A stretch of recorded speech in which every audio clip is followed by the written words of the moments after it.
दोस्तों, अगर आपको कोई नेशनल लेवल का एग्ज़ाम देना है, जैसे कि नीट है, जेईई है, तो आप क्या प्रीफर करोगे? यही ना कि कोई नेशनल लेवल का कोचिंग सेंटर मिल जाए या फिर अच्छा बड़ा सा ब्रांड मिल जाए। लोकल में भी कुछ अच्छे टीचर्स होते हैं जिनका एक लोकल कोचिंग ब्रांड्स होता है, वो भी आपको प्रीफर होगा। अब ये सब आप क्यों कर रहे हैं? आप इसलिए कर रहे हैं क्योंकि ऐसा करना चाहिए, ऐसे आपके मन को लगता है। तो ये जो शेयर्ड थॉट है, जो सबने मिलकर एक सोच बनाई है, उसी सोच को हम बेवजह बिना जांचे परखे फॉलो करते हैं। एक समय था जब आईआईटी के एक प्रोफेसर थे एच.सी. वर्मा। जब नया नया जेईई शुरू हुआ था, all India engineering entrance exams हुई थी शुरुआत, तब मार्केट में पूछे जाने वाले क्वेश्चंस का एक लिस्ट भी नहीं था। किस टाइप के क्वेश्चन पूछे जाएंगे, कॉम्पिटिटिव लेवल होता क्या है, वहाँ कैसे क्वेश्चन आते हैं, इसकी इन्फॉर्मेशन नहीं थी। तब उन्होंने कंसेप्ट ऑफ फिजिक्स नाम की बुक्स लिखी थी, काफ़ी फेमस हुई थी। मैं खुद उस बुक को पढ़ा है, पर आज की तारीख में उस किताब का कोई दूर दूर तक कोई औचित्य नहीं बचा है, क्योंकि आजकल best of the best notes market में अवेलेबल है। ये जो समय है ना इस वक्त का, ये इंटरनेट की क्रांति की वजह से, इंफॉर्मेशन की क्रांति की वजह से ऐसा बन गया है कि किसी भी स्टूडेंट्स को एक जो इन्फॉर्मेशन अवेलेबल है वो किसी भी दूसरे स्टूडेंट को अवेलेबल है।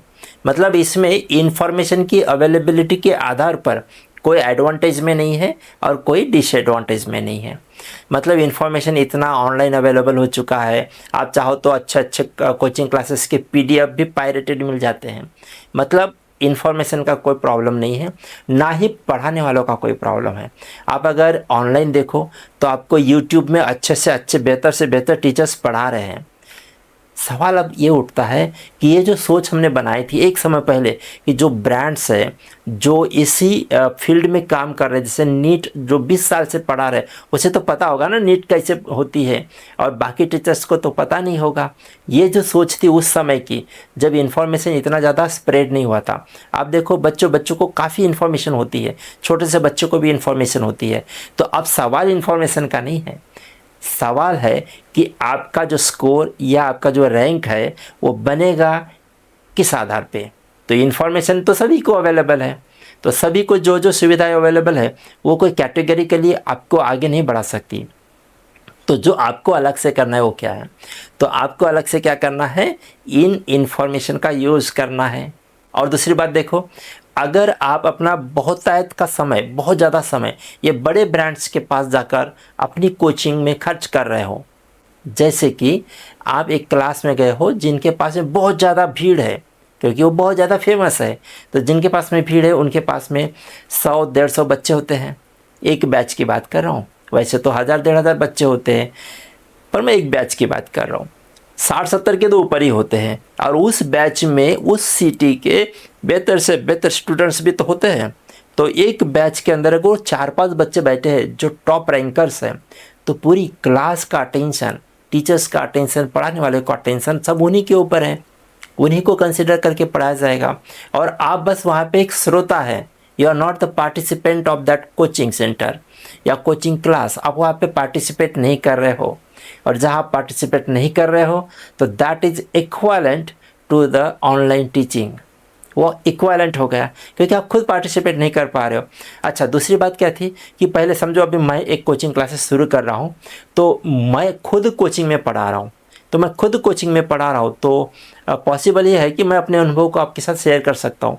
पर अब आजकल ऐसा नहीं है, आजकल कारपोरेटाइजेशन हो गया है, यानी कारपोरेट की तरह कोचिंग चलाए जाते हैं। मतलब एक सब्जेक्ट के लिए 4-4, 5-5 अलग अलग टीचर होते, वो हर साल बदलते भी रहते हैं। तो आपने कौन सी कोचिंग क्लासेस लगाए ये बहुत ज़्यादा इम्पोर्टेंट नहीं हो जाता है। इस साल, इस वक्त आपके हिस्से में कौन से टीचर आए वो भी इम्पोर्टेंट हो जाता है। और दूसरी बात क्या है कि आप वहाँ पे पार्टिसिपेट नहीं कर रहे हो, ज़्यादा ज़रूरी ये था कि आप पार्टिसिपेट कर पाते, पर क्योंकि आपसे कई ज़्यादा इंटेलिजेंट स्टूडेंट आपके सामने वाली बेंच पे बैठे हैं, तो वो उनका पार्टिसिपेशन तो ज़्यादा होगा ना, आप तो इग्नोर्ड रहोगे। तो आपके लिए वो as good as a online listening class हो गया, आप पार्टिसिपेट नहीं कर पा रहे हो। तो इसलिए आप देखो, कोई भी बड़े से ब्रांड को उठा के देखो, अगर 100 बच्चे हैं तो उनका सक्सेस रेशियो क्या होता है, 1 या 2%।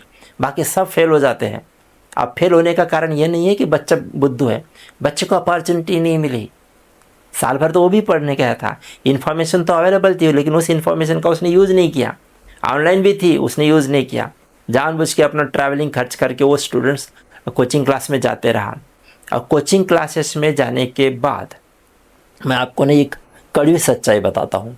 देखो, एक रेस लगी थी और रेस में 100 लोग दौड़ रहे थे, 3 लोगों का नंबर लगना था, और बाकी जो कम से कम 60 के बाद वाले बच्चों को तो पता ही था ना वो बेकार दौड़ रहे हैं, उनके दौड़ने का तो कोई फ़ायदा ही नहीं था।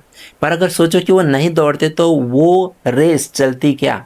वो सामने जिनको पूरा भरोसा है कि मैं जीत जाऊंगा, वही अगर 10-12 लोग उस रेस में दौड़ते तो वो रेस 100 पार्टिसिपेंट का नहीं बनता, तो उस रेस को महत्व भी नहीं आता। उसी तरह से कोचिंग का है। कोचिंग में आप खामखा दौड़ रहे हो, आपको पता है आपसे कोई फ़ायदा नहीं होने वाला है, ठीक है ना। एक एवरेज लेवल का, ठीक है, आप अगर कोई छोटी एग्ज़ाम्स दे रहे हो, जैसे MSCET के एग्ज़ाम दे रहे हो, या फिर छोटे छोटे लेवल के जैसे CETs होती है वो दे रहे हो, या बोर्ड की एग्ज़ाम दे रहे हो, ठीक है, वहाँ इन्फॉर्मेशन की ज़रूरत है और वहाँ एक कांस्टेंट सोर्स होना चाहिए आपको इन्फॉर्मेशन का, तो आप लगा लिए कोचिंग क्लासेस में भी मान लेता हूँ। पर अब आपने कोचिंग का सिलेक्शन कैसे करना है। कोचिंग का सिलेक्शन ऐसा करो कि ऐसी क्लास होनी चाहिए जिस क्लास में आप पार्टिसिपेट कर पाओ, ना कि एक बड़ा सा नाम। आपको क्या लेना देना है उस नाम से, आपने कमाया क्या वो नाम, नहीं, आपके पहले के स्टूडेंट्स ने कमाए हैं वो नाम। मतलब वो भी पूरे लोगों ने नहीं, उनमें से 2-4 बच्चों ने नाम कमा के उस कोचिंग क्लासेस को दिया है, उन्होंने अच्छी पढ़ाई की है, तो कोचिंग क्लास का नाम हो गया। आपका कोई जिम्मेदारी नहीं है उस क्लास को आगे बढ़ाने की, बस आप अपना देखो ना। तो आप ऐसी कोचिंग क्लासेस में जाके उस कोचिंग क्लासेस का भाव क्यों बढ़ा रहे हो जहाँ पे आपको पार्टिसिपेट करने का कोई भी मौका नहीं मिल रहा है। तो आप देखो, आपके आजू बाजू में भी अच्छे टीचर्स होते हैं, टीचर्स बहुत बढ़िया होते हैं, पर क्योंकि कोई स्टूडेंट्स उनके पास नहीं जा रहा है तो वो फ्लोरिश नहीं हो पाते हैं। आपके भी आजू बाजू में, आपके लोकल में भी तो टीचर होंगे, तो उनको भी तो मौका मिलना चाहिए, और उनकी क्लास में अगर आप जाओगे तो आप पार्टिसिपेट भी कर पाओगे। ऐसा नहीं होता है कि एक टीचर, देखो, और एक दूसरी और कड़वी सच्चाई बताता हूँ। एक बड़ा सा ब्रांड है, उन्होंने सिटी के जो अच्छे खासे अच्छे टॉप लेवल का टीचिंग रखते थे, ऐसे टीचर को हायर किया। 2-3 साल के बाद में उनके साथ में अनबन हो गई, या टीचर को हायर पैकेज किसी ने दे दिया तो उसको छोड़ के चला गया। जो एक संस्था को एक बार छोड़कर चला जाए वो दोबारा उस संस्था में तो वापस नहीं आएगा। यानी इस तरह से अगर आपका ब्रांड पुराना होता गया, इसका मतलब वो बहुत सारे टीचर्स को खोते चला गया। धीरे धीरे ऐसे हो जाएगा कि अब उसके पास में अवेलेबल टीचर जो उसके पास पढ़ाने आ सकते हैं वो अब अच्छे नहीं रहे। क्यों?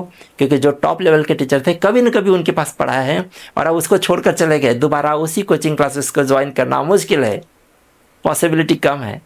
तो अब बहुत सारी ऐसी चीज़ें हैं जो आपको ना शांत दिमाग से सोचो तो आपको पता चलेगा कि अरे हम खामखा एक बड़े ब्रांड्स का नाम बड़ा कर रहे हैं, और वहाँ पे 4-5 स्टूडेंट्स ऐसे होंगे जो 720 में से 720 लाएंगे, 360 में से 360 लाएंगे। उन बच्चों को अच्छा माहौल मिले, उन बच्चों को अच्छा इन्वायरमेंट मिले, इसलिए आप पैसा दे रहे हो। आपको तो कुछ बेनिफिट होने वाला है नहीं उस क्लास में जाके। अच्छा, रही बात अब उस क्लास में क्या ही मिलेगा आपको, क्योंकि जो जो अच्छा इन्फॉर्मेशन है वो मार्केट में अवेलेबल है, कहीं से भी आपको इन्फॉर्मेशन मिल जाएगा। ऐसा भी नहीं कि कुछ छुपी हुई बातें हैं। Nothing is hidden, everything is open.